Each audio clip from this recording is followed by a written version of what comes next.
Bonjour, je m'appelle Nicolas, j'ai 41 ans, donc je suis praticien de la méthode GDS. J'ai commencé ma formation il y a maintenant 3 ans et j'ai terminé il y a 6 mois. Voilà, je pratique au cabinet depuis le premier stage.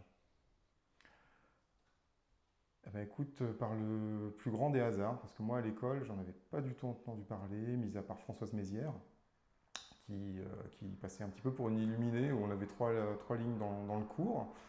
Et puis par des rencontres, des ostéopathes qui avaient fait leurs études en Belgique, ils ont commencé à me parler de cette méthode-là, de cette globalité, donc j'ai commencé à me renseigner.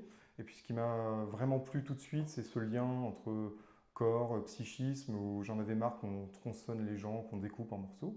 Donc ça m'a très très vite parlé, et puis je suis parti dans l'aventure il y a 3 ans maintenant. Écoute, je leur explique de manière très simple. Je ne rentre pas dans des détails trop complexes. Je leur explique juste que le corps et la personne, c'est une unité. On ne peut pas découper les gens. On fonctionne de la tête aux pieds sur un même modèle, avec une certaine psychologie qui peut avoir un impact sur notre corps. Mais je leur explique très simplement. Puis après, on rentre dans les détails au fur et à mesure des lectures que moi je peux en faire, que eux peuvent m'apporter au moment où ils commencent peut-être un peu à se libérer. Eh bien écoute, celui qui me vient à l'esprit, c'est dernièrement une patiente de 45 ans, je crois, qui avait des problèmes de dos depuis son adolescence, qui avait déjà vu plusieurs thérapeutes, qui avait déjà eu des séances de kiné, des séances avec des ostéopathes, qui est venue à mon cabinet sur conseil d'une amie ostéopathe justement, et puis avec qui on a commencé à travailler en profondeur sur son corps, mais pas que sur son corps. Et c'était une belle réussite parce que bon, cette patiente à l'heure actuelle n'a quasiment plus de douleurs, elle avait des douleurs nuit et jour.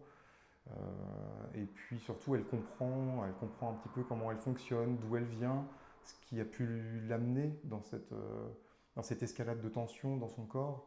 Et ça, c'est la plus belle des réussites, c'est que là maintenant, elle est en capacité de savoir qui elle est vraiment et d'où elle vient. Et ça, c'est vraiment une très belle réussite pour moi. Beaucoup de questions, des questions, mais dans le côté positif des choses, c'est-à-dire qu'on remet toujours son travail sur la table, toujours en train de réfléchir, de, de se remettre en question. Ça, c'est super parce que ça donne aussi un matériau unique pour le faire. C'est vrai qu'en kiné classique, ben voilà, ça marche pas, même si on a un très bon niveau de thérapie manuelle, on va peut-être avoir une lecture qui est peut-être un peu plus étroite et qui va pas permettre d'aller réfléchir et chercher plus loin ou tout remettre sur la table pour dire bah, j'ai peut-être pas pris le problème dans le bon sens, je recommence, je repars d'un autre côté. Ce que j'ai ajouté, c'est que ça a vraiment changé ma vie en tant que praticien, mais en tant que personne aussi, parce que c'est un travail sur soi de faire les chaînes musculaires. C'est se comprendre aussi, c'est savoir d'où on vient soi-même, parce qu'avant de soigner les gens, il faut se soigner soi-même. Donc ça m'a permis de faire plein de choses, d'aller voir des praticiens, de discuter, d'échanger avec des gens très ouverts. Et ça m'a apporté vraiment cette ouverture d'esprit. Ce qui est fantastique aussi au CFPC, c'est qu'on ne va jamais vous dire faites pas ci, faites pas ça, mais il y a une curiosité merveilleuse. On nous pousse à aller toujours chercher plus loin et à progresser. Et ça m'a vraiment amené énormément de contentement comme thérapeute, mais pas que comme thérapeute.